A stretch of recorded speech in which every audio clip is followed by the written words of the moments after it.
한 주간 뉴스를 꼭꼭 씹어보는 시간 미디어 비평입니다. 오늘은 김원경 뭉클미디어 인권연구소장과 전화 연결돼 있습니다. 안녕하세요. 네, 안녕하세요. 네. 최근 미 트럼프 정부의 여러 가지 행태가 자주 주요한 이슈로 등장을 하고 있습니다. 이슈들을 간략히 짚어보면 올 네, 1월 2일 베네수엘라 침공을 했고요. 네, 1월 21일 다보스 경제포럼 연설에서 그린란드에 대한 발언을 했습니다. 네, 그리고 올해 초 트럼프는 가자지구 평화위원회를 만들어서 전후 가자지구를 미국 주도 아랍서구 연합체가 관리, 재건, 안보, 통제하자는 제안을 했습니다. 네, 네. 이런 이슈들을 우리가 제대로 이해하고 판단할 수 있도록 우리 국제 보도가 제공되고 있는지 비평을 해볼 텐데요. 네. 먼저 전반적인 우리 언론의 국제 보도의 경향성부터 이야기를 해보고 각각의 사안에서 주목해서 봐야 할 점을 살펴보는 게 어떨까 싶습니다. 네네. 먼저 트럼프 관련 국제 보도에서 나타나는 핵심 문제점은 뭐라고 보시나요? 먼저 말씀드리고 싶은 것은요, 우리는 미국 관련 보도에 있어서 유난히 미국의 관점을 그대로 갖는 경향성을 가진다라는 생각이 듭니다. 일부 언론들을 빼고는 대부분의 한국 언론이 친미적 확증 평양을 가지고 있는 것 아니냐, 이렇게 묻고 싶은데요. 미국의 베네수엘라 침공을 국제사회의 질서 유지, 민주주의를 위한 미군의 군사 개입 정도로 느끼게 하는 그런 보도 톤이 많습니다.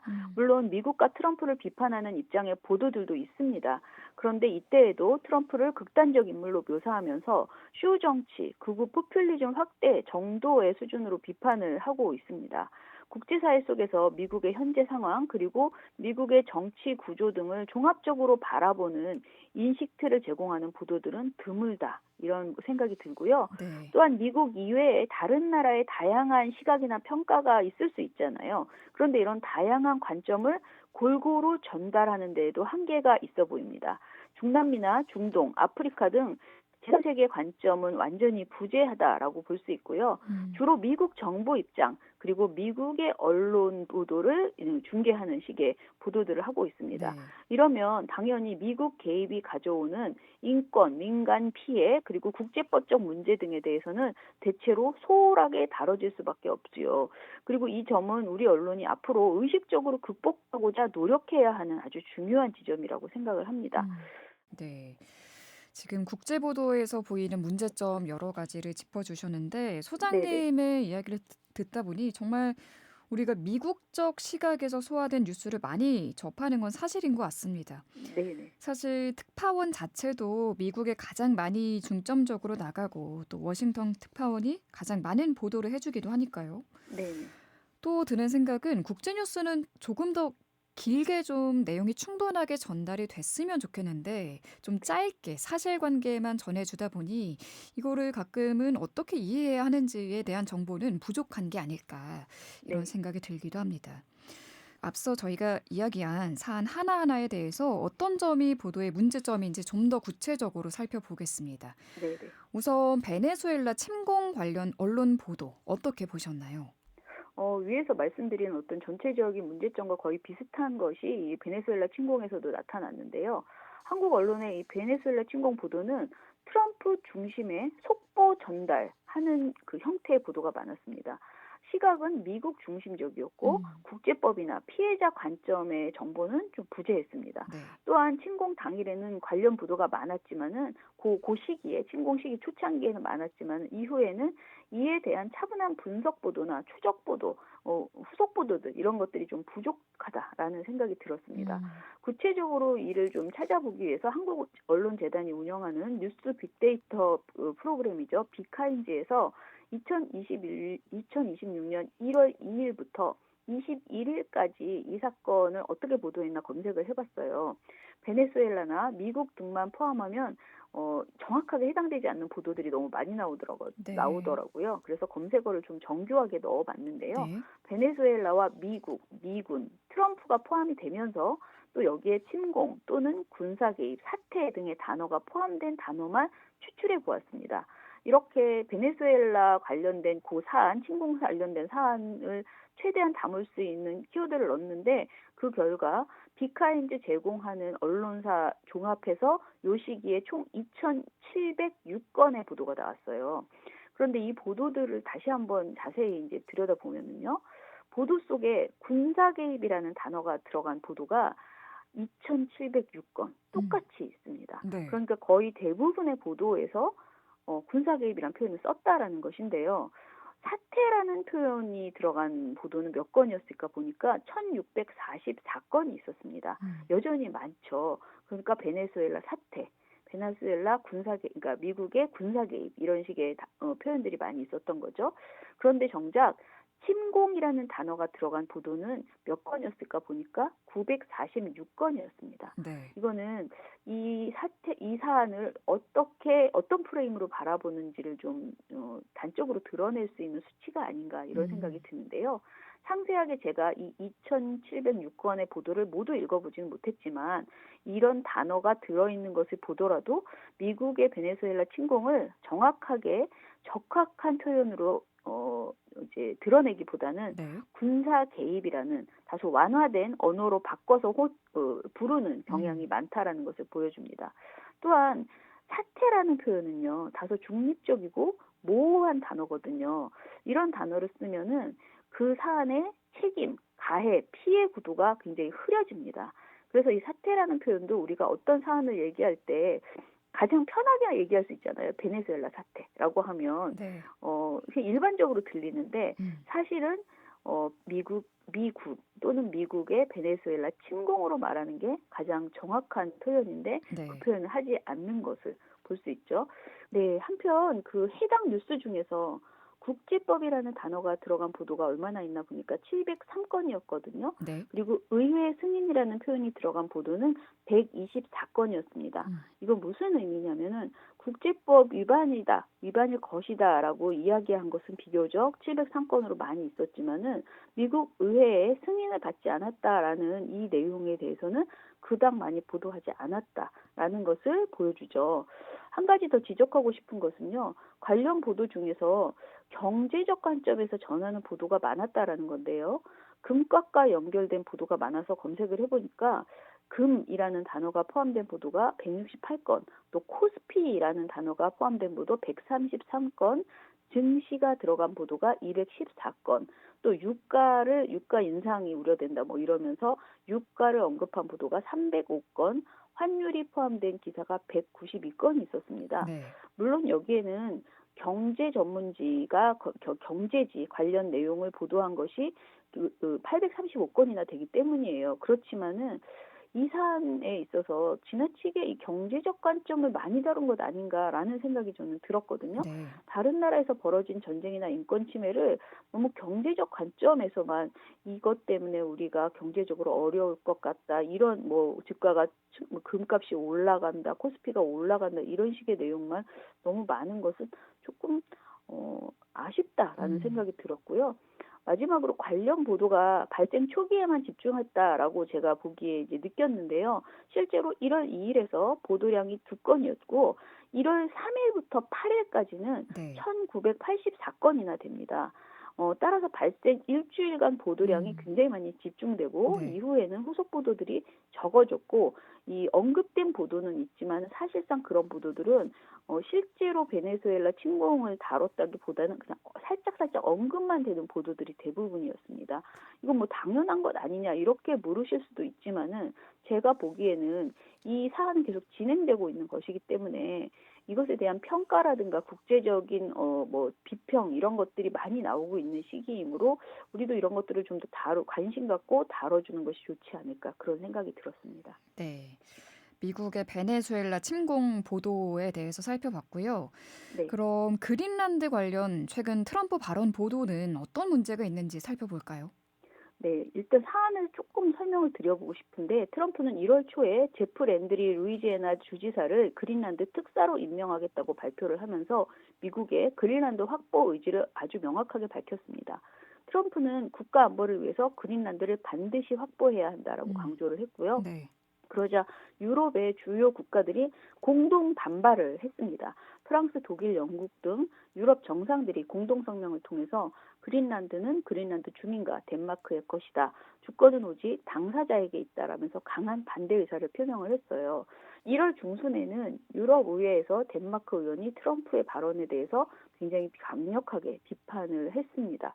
그러나 트럼프는 이후에 다보스 포럼에서 아까 말씀하신 아주 강하게 그린란드는 미국의 영향권이라고 주장을 했고요. 네. 다만 무력 사용에 대해서는 약간 유보적인 입장을 보였는데요. 정확한 워딩은 사람들은 내가 무력을 쓸 것이라고 생각했지만 나는 무력을 사용하지 않을 것이다. 이렇게 이야기를 했어요. 그러니까 다소 긴장을 완화하려고 하기는 했지만은 또 무력 사용의 여지를 남기기도 하는 그런 표현이었습니다. 우리 언론이 이 문제 역시 이 트럼프의 발언을 전달하는 속보식 보도들을 많이 내놨습니다. 이 보도에서도 문제점은 그린란드 주민이나 자치정부가 어떤 시각을 가졌는지에 대해서는 거의 보도하지 않았고요. 국제법에 대한 언급도 매우 부족합니다. 네. 미국이 왜 이런 행태를 보이는지에 대한 그 이면에 대한 친절한 설명도 굉장히 부족했는데요. 그린란드는 단순히 영토 문제가 아닙니다. 왜 느닷없이 미국에서 그린란드를 그렇게 간절히 원할까 생각해 보면 기후위기에 따른 북극 항로 확보가 매우 절박한 상황이라고 판단한 것이고 특히 히토류와 안보 전략 등 직결되는 이슈가 아주 굉장히 많습니다. 그런데 이런 내용들을 상세하게 전해주는 보도들이 부족한 상태에서 트럼프의 발언, 그것을 돌출 발언으로만 계속 이렇게 전하다 보니까 네. 이 이슈가 그 이슈의 그 의미, 심각성 이런 것들이 축소되는 경향이 있는 것입니다. 네. 오늘 생각지 못했던 그 내면의 이야기들을 잘 전해주신 것 같습니다. 오늘 말씀 네, 잘 들었습니다. 고맙습니다. 감사합니다. 네, 지금까지 김원경 뭉클미디어 인권연구소장이었습니다. 뉴미디어 트렌드입니다. 오늘도 트렌드를 사랑하는 김조환 UID 상무와 함께합니다. 상무님 안녕하세요. 안녕하세요. 네. 최근 2026년 콘텐츠 방향과 작품 라인업을 소개하는 넥스트 온 넷플릭스 2026 코리아 행사가 열렸습니다. 본격적인 이야기 전에 지난 한 해 넷플릭스의 움직임부터 짚어보면요. 2025년을 돌아봤을 때 가장 인상 깊었던 변화는 뭐가 있을까요? 저는 제 생각에는 그 체급의 차이를 증명하면서 수익 모델을 다각화를 완성한 해라고 생각을 해요. 음, 1월 21일 발표된 실적을 보면요. 네. 2025년 4분기 매출이 전년 동기 대비 16% 성장했는데 아마도 다른 미디어 플랫폼 대비해서 가장 인상적인 숫자가 아닌가 생각이 들고요. 네. 그리고 가입자 수를 당연히 3억 2,500만이라는 엄청난 숫자도 어, 늘어났지만 네. 광고용 요금제가 완전히 주류로 자리를 잡았습니다. 음, 그래서 광고용 요금제만 벌써 2.5배가 매출이 올랐다고 하더라고요. 네. 그래서 이제 예전에는 단순히 구독료 가입자가 가입자의 상승이 없으면 매출이 정체되는 플랫폼이 아니라 광고를 통해 이제 가입자당 수익을 극대화하는 구조로 체질 개선에 성공하면서 네. 이제 수익성과 가입자 유치 두 마리 토끼를 다 잡은 해였다고 봅니다. 그렇군요. 정말 흥행가도 승승장구를 하고 있는데 정말 넷플릭스에 수많은 작품들이 있었잖아요. 개인적으로 네. 가장 인상 깊었던 넷플릭스 한국 작품 하나만 꼽아주신다면요? 하나로 꼽을 수가 있을까요, 과연? 근데 저는 진짜 머릿속에 지금 3개 정도 그럼 떠오르는데 3개 해주시죠. 예. 그 작년 초에 시작했던 넷플릭스 오리지널의 성공의 가능성을 보였던 중증 외상센터부터 어, 그다음에 뚝딱 서가수다 네. 그리고 이제 여름에 이제 대미를 장식했던 오징어 게임까지 그 세 작품이 좀 가장 머릿속에 많이 남습니다. 그렇군요. 넷플릭스가 이번에 한류는 아직 블루오션이라고 표현을 했는데요. 어떠세요? 뭐 상무님이 현장에서 보시기에도 이 말에 공감하시나요? 전적으로 동감하고요. 그리고 데이터로 봤을 때도 좀 증명한다고 보고 있어요. 그러니까 실적 발표에서도 이야기가 나왔었는데 전 세계 TV 시청자 중에서 넷플릭스 점유율은 아직 10%다. 그리고 이제 아직 90%가 남았다. 근데 지금 아무래도 넷플릭스가 이제 그 한류를 가지고 글로벌로 지금 확장하고 있는다고 했을 때 네. 그냥 그 컨텐츠 시청 시간을 봤을 때도 아직 아시아와 일부 장르 중심으로만 성장하고 있거든요. 한류가 넷플릭스 내에서도.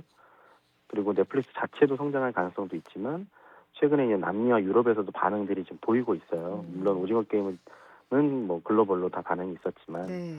그리고 뭐 스릴러 크리처물에 그 많은 반응을 보였던 거에서 이제 로맨스나 리얼리티 예능까지도 이제 글로벌로 넓어지고 있어서 저는 여전히 성장 가능성은 블루오션이다, 볼 수 있다라고 이제 생각합니다. 네. 어디까지 커질까? 네, 궁금해지는데요. 앞서 중증 외상센터, 폭삭 소가수다, 오징어 게임을 가장 인상적이었던 작품으로 꼽아주셨는데 넷플릭스가 제2의 오징어 게임이 아닌 새로운 이야기를 강조한 점도 저는 눈에 띄더라고요. 앞으로 한국 콘텐츠에서는 어떤 변화가 더 많아질 거라고 보세요? 저는 이제 1월 달에 발표한 작품으로서 어느 정도 이렇게 느낌이 왔는데 지금 전 세계적으로 굉장히 큰 흥행을 하고 있는 멜로 드라마죠. 이 사랑 통역되나요? 그리고 이제 곧 발표하는 리얼 버라이어티나 뭐 시대극 등 여러 가지 작품들이 있는데 좀 다양한 장르 파편화. 예전에는 좀 더 심각하거나 스릴러나 아주 어두운 소재들이 중심이었다면 네. 물론 사냥개들 시즌 2가 나오긴 하지만 그건 워낙 크게 성공했던 작품이라 그런 음. 거고 좀 더 밝고 그리고 이제 뭐 한국은 피 튀기는 서바이벌의 공식을 넘어서 섬세한 감정선이나 예능적인 재미를 찾기 시작했다고 보고요. 그리고 좀 독창성 있는 소재와 좀 더 지금까지는 승부를 보지 않았던 장르들을 가지고 실험할 거라고 보고 있습니다. 네. 좀 더 밝은 장르, 또 다양한 장르의 작품이 등장할 것이다. 이렇게 예견을 해주셨는데, 전략 부분도 좀 보면, 이번에 공개된 2026년 넷플릭스 계획을 종합해 봤을 때, 내년 넷플릭스 전략에서 가장 눈에 띄는 부분은 뭐라고 보시나요? 광고를 굉장히 강조를 하더라고요. 그래서 광고요. 광고 인벤토리를 극대화시키겠다. 그리고 데일리 컨텐츠화를 하겠다입니다. 결국 이제 방송이 되겠다는 거거든요. 이제 TV를 정말로 타겟해서 승부를 보겠다라는 건데 2026년 광고 매출을 2배로 키우겠다는 목표를 세웠고요. 네. 그리고 그러기 위해서는 사용자가 매일 들어와서 그러니까 뭐 좋은 작품이 있을 때 들어오는 게 아니라 좋은 작품이 있던 없던 매일 들어올 수 있는 그러니까 우리를 보면 TV 방송 프로그램 같은 예능 프로그램 같은 것들이 있어야 됩니다. 그래서 유재석 캠프라든지 그리고 WWE나 NFL 같이 라이브 중계 같은 것들을 더 많이 강화해서 매주 사용자한테 묶어두는 락인 효과를 좀 더 강화할 거라고 보고요. 주말에만 보는 영화관이 아니라 매일 트는 TV 채널을 전략 방향성으로 두고 있다고 보고 있습니다. 네. 최근 넷플릭스의 워너브라더스 인수 소식도 화제였잖아요. 이런 움직임이 한국 콘텐츠 전략이나 라인업에도 영향을 줄 수 있을까요? 두 가지일 것 같아요. 그러니까 경쟁의 심화이자 기회 확장이라고 보거든요. 사실 이거는 업계 판도를 바꾸는 메가 IP와의 결합이기 때문에 이제 넷플릭스 안에서 해리포터나 DC나 HBO 시리즈 같은 강력한 IP들이 들어온다는 뜻이니까 그러니까 결국에는 전 세계 더 많은 해외 IP들이 들어오기 때문에 시청 시간을 경쟁해야 된다. 그래서 콘텐츠 퀄리티는 기준이 더 높아질 거다. 또 반대로 얘기하면 기회 확장이라고 얘기하는 거는 원어의 IP를 활용할 기회가 한국 콘텐츠도 생기지 않을까. 넷플릭스가 이제 한국 드라마나 영화를 만들 때 원어 IP를 활용해서 리메이크라든지 스피노프 같은 새로운 기회도 열릴 수 있지 않을까 생각하고 있습니다. 네. 제가 이것도 궁금한데, 게임을 하나의 또 다른 성장축으로 삼겠다. 이런 넷플릭스의 전략은 아직도 유효한가요? 그럼요. 지금 제가 최근에도 계속 새로운 게임들을 라이센싱을 하고 있는 그리고 이제 PC나 콘솔에서 굉장히 유명했던 게임들의 모바일 버전과의 라이센싱 같은 거는 계속 강화를 하고 있더라고요. 네. 그리고 이제 기존의 자체 제작 IP를 통한 게임 제작을 좀 더 많이 하려고 했던 거에서 조금 더 라이센싱이나 기존에 있던 IP들을 활용하는 책. 왜냐하면 워너 같은 경우도 네. 게임으로 제작된 IP들이 굉장히 많습니다. 음, 그런 것들을 적극적으로 활용하지 않을까 생각하고 있습니다. 그렇군요. 제작비 상승과 관련해서 넷플릭스의 투자가 영향을 줬다라는 지적도 꾸준히 계속 나오고 있거든요. 이 부분은 어떻게 보고 계신지요? 부인할 수 없는 현실이고요. 근데 비용보다는 가치 관점으로 봐야 되지 않나 생각을 해요. 네. 그러니까 넷플릭스가 들어오면서 뭐 스태프의 처우라든지 제작 환경의 표준이 글로벌 수준 올라간 거는 긍정적인 면이 분명히 있고요. 다만 국내 방송사나 로컬 OTT가 감당하기 힘든 수준으로 제작 단가가 올라간 것도 사실입니다. 아, 그래서 중요한 건 단순히 제작비를 낮추는 게 아니라 네. 높아진 제작비만큼의 그 회수 구조를 어떻게 만드냐, 리쿱이라고 보통 얘기를 하는데, 그래서 이제 넷플릭스에만 의존하지 않고 IP를 보유하거나 음, 부가판권 시장을 통해서 제작사들의 비즈니스 모델을 많이 고도화할 수 있느냐, 이게 없다면 넷플릭스가 만들어 놓은 그 기준 때문에 넷플릭스의 의존도는 더 높아질 거라고 생각합니다. 네. 아직 공개 전이지만 2026년 넷플릭스 한국 라인업을 예상해 본다면 어떤 키워드가 떠오르세요? 오늘 좀 어렵게 제가 질문을 드리나요? 아, 지금 작년이랑 비슷한 숫자들이 이제 결정이 됐어요. 작년에는 15편, 드라마 같은 경우 2024년도 14편 정도 됐는데 네. 2026년도 한 편 정도 늘어간 작품이고요. 근데 어, 보면은 예전처럼 뭔가 그 좀 어두운 거나 스릴러라든가 음, 이런 것도 분명히 있지만 네네. 좀 더 밝은 로맨스나, 네, 그리고 예전 같은 뭐 조금 어두운 그런 작품보다 로맨스라든지 그리고 사극이라든가 음, 아니면 리메이크 작품 이런 것들이 좀 눈에 띕니다. 예를 들면 예전에 그 스캔들이라는 드라마, 예전 배용주 씨가 나왔던 그 드라마를 이제 영화였죠. 근데 지창호 씨가 이번에 리메이크를 하는 것도 아, 있고, 네. 예, 나를 충전해줘 이런 제목들도 좀 독특한 작품도 음, 있고요.